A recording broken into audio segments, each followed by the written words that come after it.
Do you have a few minutes? I gotta make some changes in my life. Do you even realize what your life means? Morning Cup of Joe, a Missouri S&T podcast using pop culture to destigmatize mental health.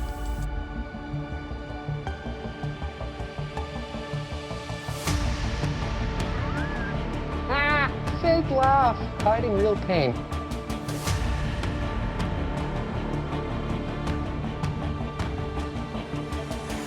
Do not self-destruct. I didn't ask for this to happen. Join us in using everyday examples to explain usable techniques to help improve your mental well-being. Stay a while and listen. Welcome back, minors, and my name is Amber Johnston, and I'm a counselor in student well-being. And my name's Traci Kriegel, and I'm also a counselor here in Student Wellbeing. And it's time for your Morning Cup of Joe. So today I wanted to talk about relationships, specifically insecurity and jealousy. Ooh, that's quite a loaded topic, Amber. Lots of big feelings for a lot of people. Right. So I'm pretty open about how I read various dating forums, kind of try to figure out like what's going on in the dating world. And the other day, I stumbled across a post where this young woman was talking about that she had a boyfriend that she'd been dating for a really long time, and she states that one night he didn't come home until really super late, much later than his usual time coming home, and she stated that he was pretty dismissive when she tried to ask him about it, and she ended up snooping on his phone, and we're going to use that basic framework from this scenario, which, again, I've kind of bleached the details out of it, but it fits in so many different scenarios I've heard in counseling. I wanted to use it as kind of a framework to talk about insecurity and jealousy, and then we'll kind of give a few of the details, but they're pretty, like I said, pretty standard for this kind of dynamic. It's pretty interesting. I'm hearing you. I'm like listening to you talk, and like the point that like stuck with me, first of all, is if you're the point of snooping on somebody's phone, there's got to be some definite issues in that relationship, because snooping to me is just a massive violation of privacy. It is, but I see a lot of normalization of it, and where it seemed like it's not that big of a deal, like I'll just go look on my partner's phone and see what's going on. But if somebody's a victim of snooping, it very much is a huge violation of privacy. And the partner in this, he really voices that he feels like he didn't do anything wrong. And for this episode, what I really would like to do, since we've kind of already put it in, like, I'm talking about her feelings, you're talking about his feelings, let's kind of do it this way, where I kind of talk about her point of view and you kind of talk about his point of view, and then we'll be kind of going into where that communication breakdown happened and the underlying dynamics in this relationship, and give our listeners a different points of view for this situation and how to de-escalate the situation, tactics we can use on both sides to de-escalate and maybe like foster that communication. Interesting. So you're her, I'm him. Yes. Okay. So this is going to be interesting. So we're going to take their points of view. Yes. Awesome. So a bit of background here. The relationship in the post had been struggling for a little while, and the girlfriend, or my point of view, has been feeling very disconnected and feeling like she and the boyfriend are just like not very close right now. So the boyfriend's been going out a lot with his friends, to the point that he's going out several times a week and staying later and later and later. And she feels like he's not got a whole lot of time for her. She feels like she's feeling very alone, very isolated, and very much like not a partner in the relationship. So in my point of view as the male in the relationship. So I'm basically no longer feeling safe, right? Because the environment's just not validating for me. And so I've been spending more time with my friends because I want to relax more. And so the environment's no longer comfortable. And so I'm just going to take on that point of view from him. So I'm just going to go out and relax. I'm going to not have to feel so guarded. And so I just feel like this relationship's just been struggling so much. So I'm going to go hang out with my friends. Right. I get validation from them. They just make me feel comfortable. I don't have to worry about what's going on. So I'm going to go hang out with them. Hang out with the guys. Yeah. I mean, that environment feels safe for you. Yes. And for her, the more that he's going out, the more insecure she feels. And so the more she voices that insecurity, that I feel, alone, I feel not validated, I feel like you're disconnecting from me, like you don't want to be around me. The more that she says that, then the more alienated he starts to feel, which then makes him stay out more, which then makes her feel less validated. And it's this kind of vicious cycle. So at this point, she's looking for that validation. She's looking for him to want to spend time with her, for him to want to be with her. And she feels like he's distancing himself, which, to be fair, he absolutely is. And instead of looking at why he feels the need to distance himself, she's looking to decrease the distance in the relationship. She's looking to feel closer to him. And this could be an issue with love languages and how we express love. And we've talked about that on here before, I believe. We have. Okay. Or it could be an issue due to a number of different things, like attachment things, or it could be, mental health concerns. It could be stress. It could be a lot of things. But instead of talking about it, she instead is she wants to fix it. Like, I want to make the distance go away, not look at why the distance happened in the first place. And so he is like, I need to relax. I'm overstimulated. I've got too much going on. And he wants to feel comfortable. And she just wants to feel like they're connected again. And so they've got differing goals to say, partially. So I'm assuming his staying out, like he's staying, if I'm taking on that role, I'm staying out all night. I'm hanging out with the guys. I'm just going to stay out with the friends later, and we're going to go drinking.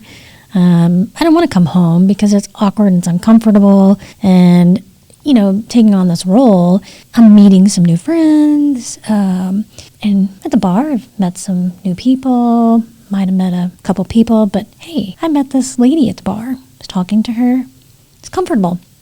She didn't have those expectations. It was just comfortable talking to her. She wasn't expecting me to come home at any certain hour. She wasn't just constantly nagging at me. The interactions with friends and this woman was easy. I was having fun. And we ended up talking all night. So for her, when he comes home, she's wanting to know where he's been. Because, again, she's feeling insecure. She's feeling alone. She's feeling isolated. And instead of validating her fears, he dismisses them. So he's like, what do you mean? Like, I wasn't doing anything wrong. He's not giving her any details. Because she feels like knowing the details is going to make her feel more like secure in the relationship, more safe. Because that's basically what insecurity is I don't feel safe. And so he starts reacting when she's like, basically questioning him to try to figure out that detail that'll make her no longer feel unsafe. He sees that as being controlling. So he reacts strongly, like, why are you trying to control me? And which makes her feel like he's hiding something, like he's dismissing my feelings, he's hiding something. Therefore, in the back of my mind, what am I going to be? I'm going to feel less safe. Now I feel like, yes, he's now violated my trust. Even though I have no evidence to say whether he has or not, I've got that feeling of I'm being lied to, I'm being invalidated. It's a carefree environment when I'm out with my friends. I'm not being judged. And I feel like, when I was younger, my parents controlled me. And it's like when I was in high school and everybody was telling me what to do. Starting to feel defensive and like I'm doing something wrong when I'm not. I'm just hanging out with my friends. Just because I talk to somebody, that doesn't mean I'm doing something wrong. Right. Like really, everybody's making it out like I'm doing something wrong. I'm just hanging out with friends. It's a carefree environment. I'm comfortable. We're chatting, we're talking, we're watching the Cardinals. Right. You know, the home openers in a couple of days. Right. It's next week, right? Yes, I think they're so. playing the Dodgers today, 3:00. Yeah. Heck, I'm going back this afternoon to the bar. We're going to hang out. We're going to have fun. Right. Why is that such a big deal with everybody? Yeah, I can he have went from this fun. environment where he felt super, super, super, super carefree to he walks in and he feels instantly judged. So his feeling of being judged in that defensiveness, now she's feeling invalidated. She was looking for that reassurance. She wasn't seeking to control him. Like, that wasn't her goal there. She was just looking for, I feel like the carpet's being pulled out from under me. I just need something stapled to grab onto so that I don't feel like I'm going to fall on the floor. And his reaction makes her feel even more insecure. And now she can't sleep when she's thinking about it, about who he was with, what was he doing, why won't he tell me, why won't he talk to me, how can he talk to all these other people for all of these hours and he can't even have a 5-minute conversation with me? How? And so she sits there and she feels all these things, and he, in the morning, she wakes up, he's in the shower. And she's like, if I get some answers about what he's doing and what's going on, maybe I'll feel better. And maybe I won't feel like my rug is getting pulled out from under my feet and I'm going to fall flat on my face. And so she looks over and there's this phone. And in it, it's like angels sing. And she thinks, in there is the answers that will make me feel better. And so she picks it up and she starts going through it. And she's looking for anything. She's looking at texts. She's looking at all this other stuff. And she happens to find that he followed a woman on Instagram last night. And that woman followed him back. Beautiful woman. And the worst part is she lives locally. Right. So does she feel any better? No. Now she feels worse. Because in her mind, this is evidence that he's cheating. More evidence. Again, we have nothing concrete, but in her mind, that's what this is. This is evidence that he's doing something wrong. I had a good night's sleep. Argument last night, I'm over it. I don't, those things won't bother me. They're gone. And I didn't do anything wrong last night. The guys, we had a great time last night. Things were good. And by golly, I'm being judged again. Like, really? What is up with her? Like, I can't do anything right. Really? She is still mad, and she is nitpicking at me. And how dare she snoop through my phone? Really? What is she thinking? You know what? Maybe I did have an attraction to that lady. She was hot. Like, hot. Like, whoo, hot. But you know what? This girl I have right here, she's attractive. But you know what? Now I'm feeling guilty. Maybe I'm a little guilty because I did hang out with the guys last night a little bit longer. But I didn't do anything wrong. I restrained myself. Could have went and done something. But I didn't. I have a hot girl right here at home. I didn't have sex with anybody. Had a chance to, but I didn't. I wasn't going to. I'm committed to my relationship. But I'm feeling violated because she went through she doesn't trust me. But I'm feeling guilty. And why? I didn't do anything wrong.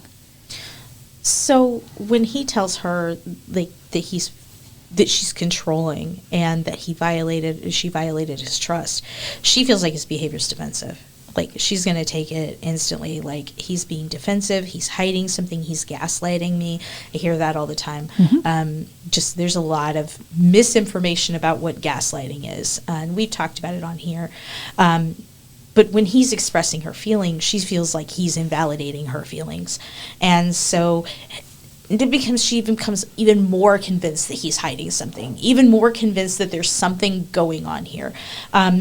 Remember, she has no idea his relationship to this woman that on Instagram. It could be a coworker, and he would have absolutely no idea. She wouldn't know at all. She instead is just basing it on the fact that there's a pretty woman on his Instagram that he followed the night before. And she's becoming even more afraid that he's cheating. She feels even more alone and even more unvalidated. And she gets a hold of his phone again. And while he's, out doing whatever, and this time she blocks the woman on Instagram. I'm just going to work. I'm over this for the day. She's just becoming more nagging and more controlling. I just feel just more invalidated. And, she's blocking contacts on my phone. I'm feeling like I'm less and less like she wants me to have friends. Like, she's trying to totally control me. I don't even want to go home anymore. I'm just more drawn to my friendships outside of home, and I'd rather talk to them than spend time with her. I don't want to be controlled by people.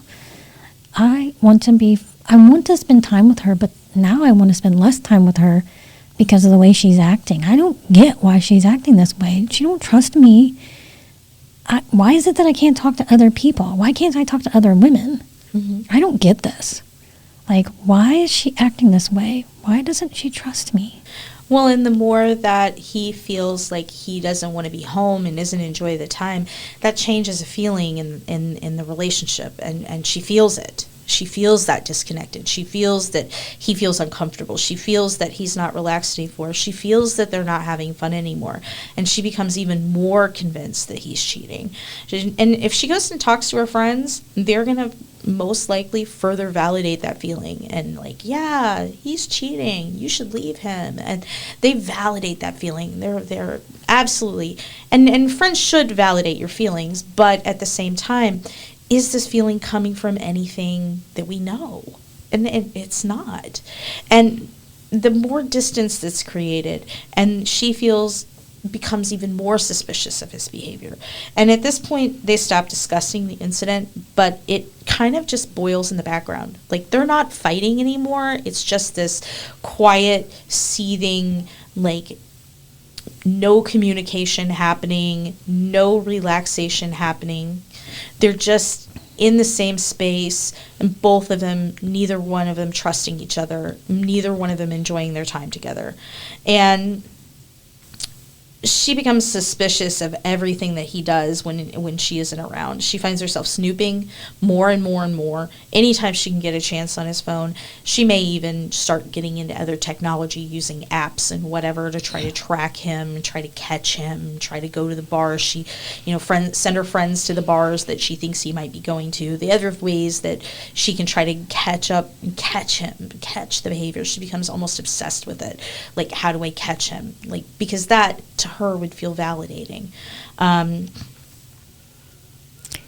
Her friends start telling her anytime they see him in public, and she takes and picks apart every detail of what they see and what the interactions, and she wants to know more and more. And she begins to develop her own narrative of what's happening based on the little tidbits of information she has. She fills in the blanks in her own head. And he's not talking about it. He still isn't giving her any information to go on. And so every time he's on his phone, every time he picks up any device or he's out of the house, she thinks he's talking to somebody else. Her constant jealousy just it's making me want to leave this relationship. I know she doesn't trust me, and all my friends are telling me that she's crazy, and I just don't want to do this anymore. I'm just feeling like I'm done. I feel like being with my friends is funner, and if this is the way a relationship's going to go, I just feel like it's time to check out. So I need to have an honest conversation with her and just tell her that I think it's time for us to be done. I'd rather sit at the bar and talk with the lady who was funner to talk with, and I'm done with this. I'm going to break up with her. Right. And so when we go through this dynamic and we talk about this, how many times do we see this in counseling? Like this framework happens in a million different shades pretty frequently. And the genders of the people that we're talking about, those are interchangeable. They can be the person going out all the time could be the female in the relationship, or it could be a non-binary couple. It could be a lesbian or gay relationship. The genders don't matter, but this dynamic, it's pretty common. So we have to ask ourselves, what went wrong? The basis of the issue is communication. The partners have become adversaries in the relationship instead of partners. We're looking at what we call an adversarial standpoint rather than a collaborative standpoint, which when we're looking at relationships, we really want to come from the collaborative standpoint. So let's start with him pulling away emotionally. And we don't know the reason that happened, but we're going to kind of talk about some possibilities. We don't know the backstory of why he pulled away initially, but, it could be a trauma response or an unhealthy coping mechanism or an unhealthy attachment style. Could be also that the fault of either partner, but likely the fault of both of them. He could have easily spoken to her about not feeling comfortable at home. He could have expressed his needs. I think about this and I think about relationships. How easy would it have been to have invited her to have gone with him, with his friends? What do you think that would have done to the relationship, Amber? It probably would have helped a lot, but we also have to look at were we at the point that it was her that didn't feel safe? Right. Like if he felt like he couldn't relax around her, then he's going to seek to be other places. Right. But if he feels like he can take her along and not talk about those things, like, okay, let's go out, but I don't want to talk about any relationship stuff. Mm-hmm. Let's just go out and have fun and enjoy our time together. I talked to a lot of couples about, especially when I did like marriage and family therapy, I talked about having a safe word. Mm-hmm. And so, okay, we've been having this ongoing discussion for a long, long time, but now we're going to invoke the safe word and we're going to go and enjoy our time together and leave that argument over here, because this is like something that's going to be settled by us bickering back and forth on it. But we need to preserve the overall relationship.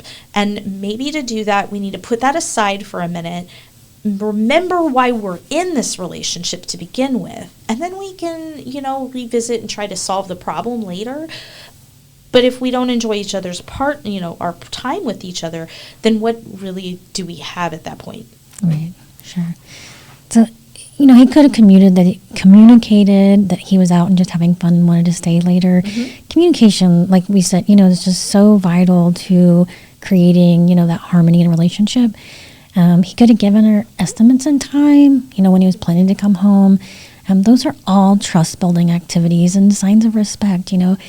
When I took on his, being his person, I felt that he just was so in tune to himself, and he wasn't in tune to her needs at all. Yeah. And in this story, we can become very self-absorbed. Mm-hmm. We can become very self-centered in a relationship. And I think, when you're in a relationship, it's also learning to look at what your partner's needs are. And I think that's always so important when you're in a relationship, is really saying, what about my partner? Right. And if you're not paying attention to what your partner's needs and your needs are, there's going to be a disruption within a relationship. Well, and you hit on a good point there.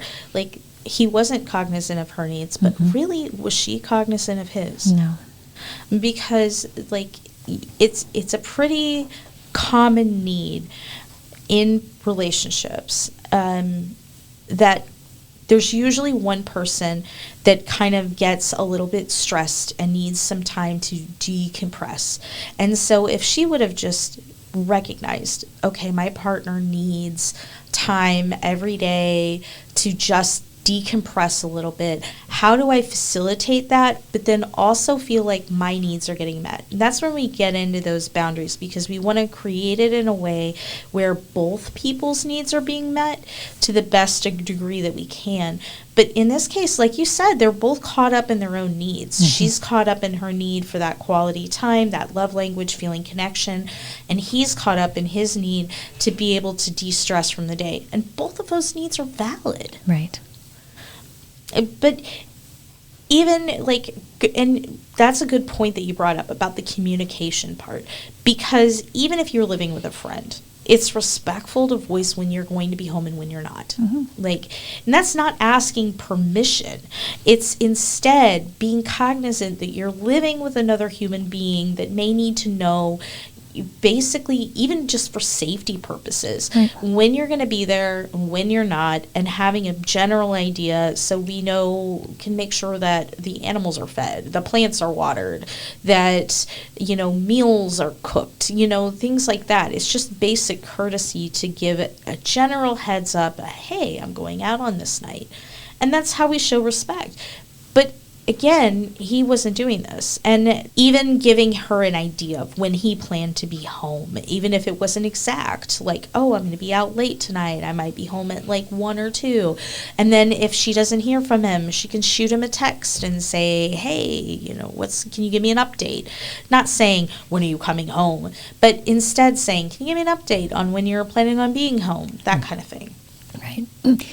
You know, I see that so often that people think, why do I have to be accountable to somebody else? Uh-huh. And they think of it more as a control factor, when honestly it's about respect. Yes. And communication and kindness.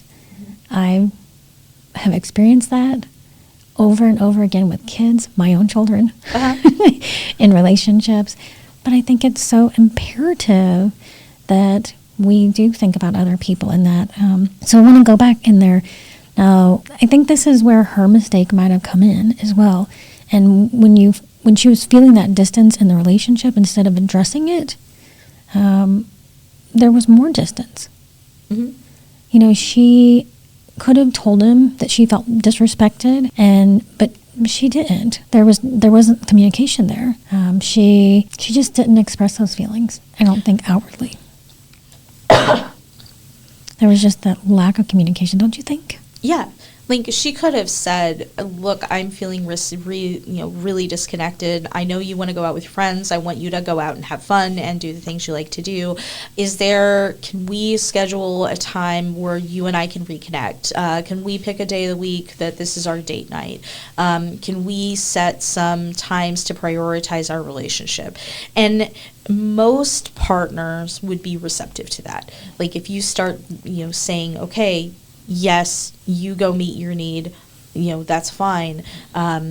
Go have fun, because friendships are important. Like, his need to hang out with his friends, that is an important and valid need. Everybody should have friends and should have relationships outside of their primary relationship with people that they connect to. Like, that is important, and it's part of us keeping our individuality. But also, both of these individuals, especially him, he's keeping his individuality at the expense of the relationship. Mm-hmm. And so there's no coming back to the connection. And again, it is because he doesn't feel safe. But instead of voicing that thing, I don't feel safe, and that's why I'm not investing into the relationship, she's continuing to say, invest, and he's continuing to not give any feedback on why he's not investing. Right. Do you think it's easy for people to say, I'm not feeling safe? No, it's incredibly hard. Yeah. Because it feels like, think about creating a safe space. If you mm-hmm. create a safe space for your partner to be able to say that they feel unsafe, then do you feel unsafe? Mm-hmm. That's the paradox, right? We should create an environment for our partner to feel free to say whatever they need to say and feel their feelings and express their feelings, and us come at it from a neutral standpoint and not take what's being said personally. Right. But that is incredibly difficult to do. Right. There's, when you're talking about emotions and when you're in a relationship, emotions can be big sometimes. And when emotions get hurt, it can create division. Absolutely. And so when there's a division that comes in a relationship, people are afraid they're going to lose a relationship because there's something there's a bond there. And when that bond gets broke, people are afraid, I might not have this tomorrow. Right. And that's where coming at things from a collaborative point of view instead of an adversarial.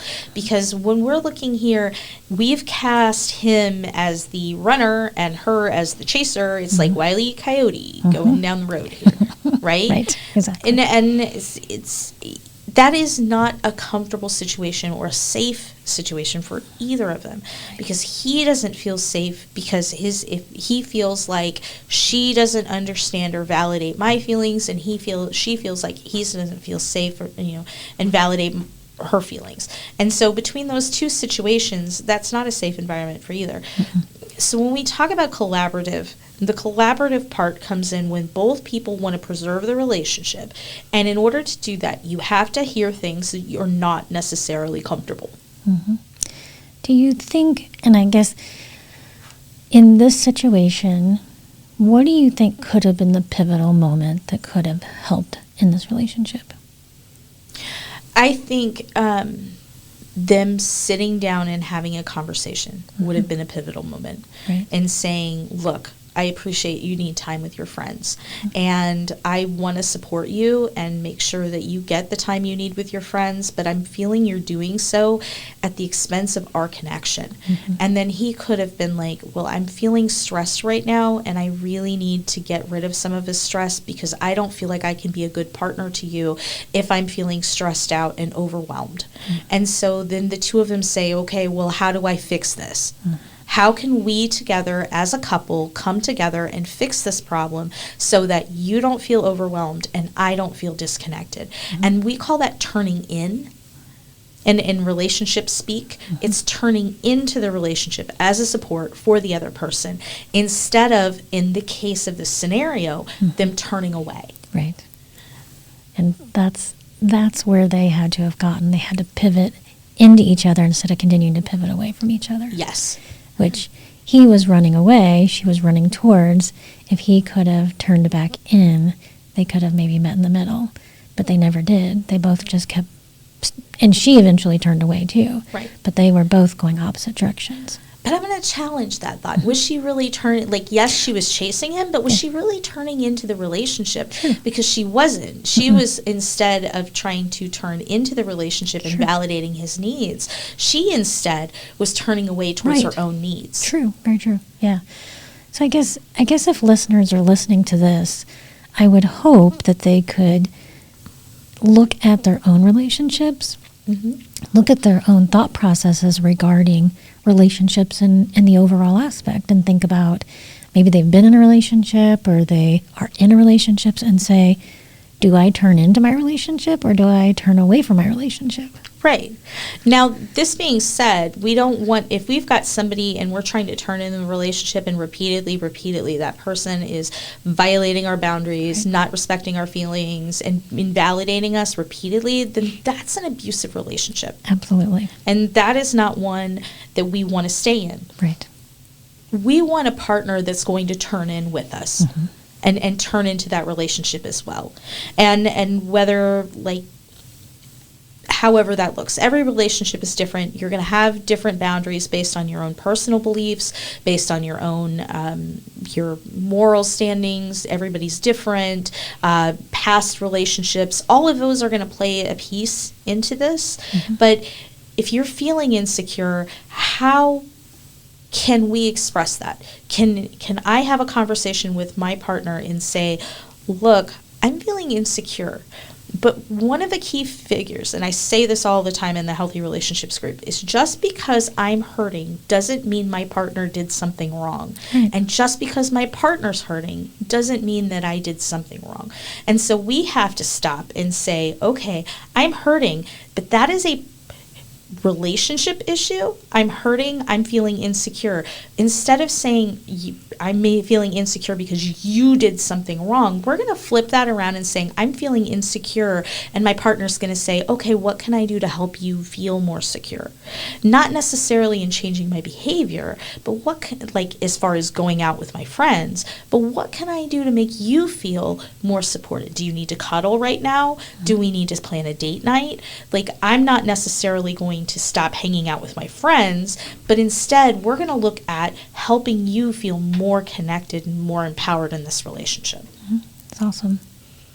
And, people can figure that out for themselves. Their relationships will be stronger. Yes. Yeah. Absolutely. Yeah. And, if we bring that back to this relationship that we were bringing out here, there were so many boundary violations. You think about like the looking at the phone, going into the phone, the, expectations of control, and, you think about this, there was demands as far as updates, the distractions. There was a huge piece of unhealthiness to their relationship. Absolutely. And so both partners weren't having their needs met at all. Including, the time with friends. I didn't hear in their relationship that there was joint efforts to be together. No. There wasn't a common interest of activities that they liked, and maybe that didn't get brought up in the story that you originally heard. But, when you have a relationship, you want to say, oh, well, we like to go hiking together, or we really like to go to the movies together, or, we go rock climbing together, whatever we do together. Those are the things we do. Those are the things that build a relationship. Yeah. Fun things. Yeah. Yes. Yeah. Explore those things. Those are the things that make us more healthy.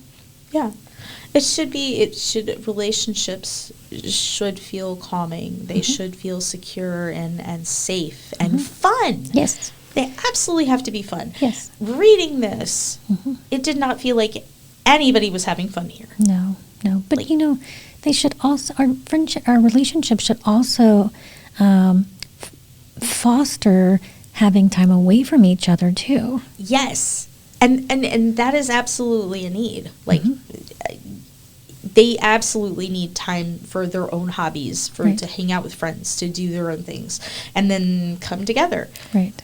Because there can be that dependency on your partner, and if you're overly dependent upon them, that can foster a unhealthy relationship as well.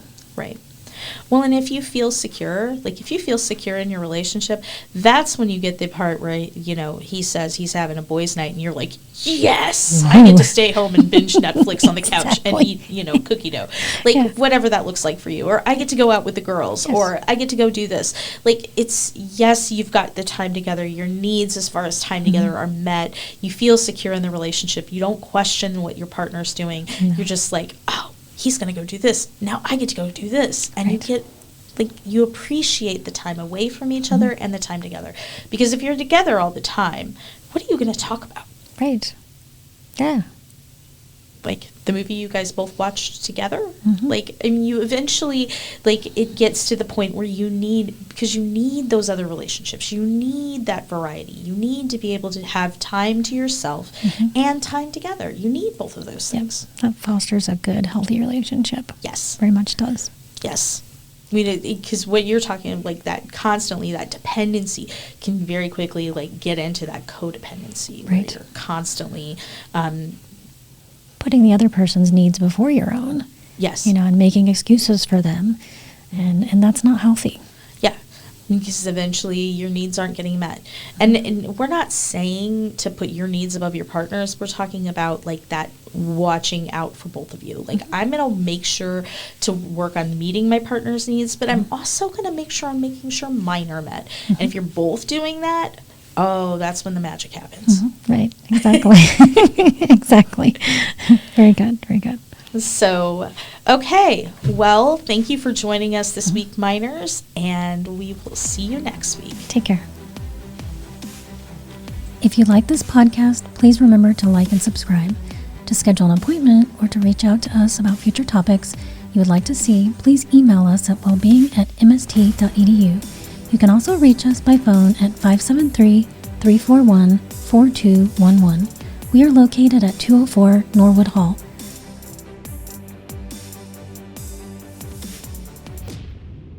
I accept the challenge.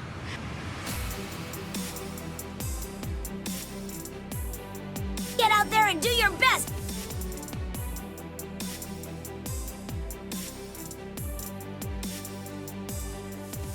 Hey, go easy on yourself. Come on now.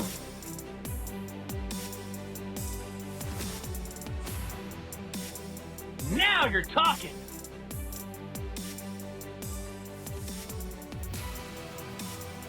For more mental health and well-being content, please follow us on Facebook at Missouri S&T Wellbeing and on Instagram at S&T Wellbeing. But most importantly, never give up.